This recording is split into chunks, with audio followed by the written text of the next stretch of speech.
Chapter 24. Fie upon Nero. Who wants not my arrow's speech?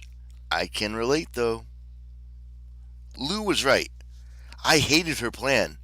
But since time was short and Gunther might show up at any minute with our party hats and various torture devices, I agreed to do my part.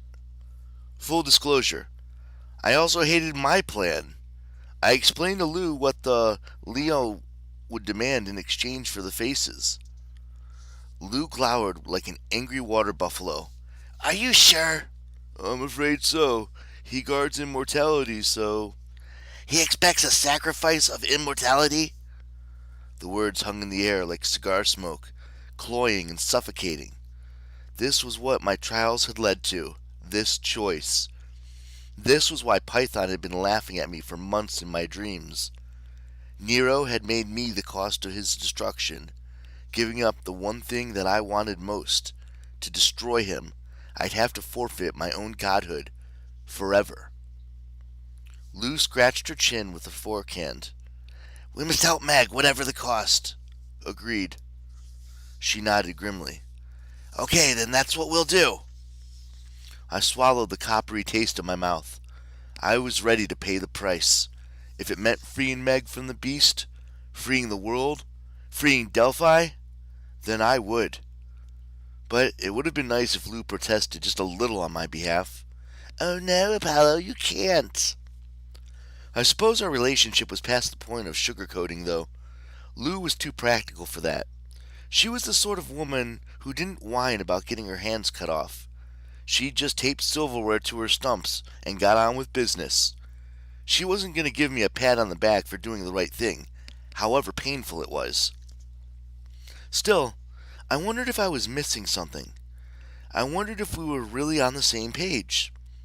Lou had a faraway look in her eyes, like she was calculating losses on a battlefield. Maybe what I sensed was her worry about Meg. We both knew that, under most circumstances, Meg was fully capable of rescuing herself. But with Nero, I suspected Lou, like me, wanted Meg to be strong enough to save herself. We couldn't make the hard choices for her, yet it was excruciating to stand by while Meg's sense of independence was tested. Lou and I were like nervous parents leaving our child at school for the first day of kindergarten. Except in this case, the kindergarten teacher was a homicidal megalomaniac emperor. Call us crazy, but we didn't trust what Meg might learn in that classroom. Lou met my eyes for one last time. I imagined her packing away her doubts and fears in her mental saddlebags for later, when she had time for them, along with her cucumber and cream cheese sandwiches. Let's get to work, she told me.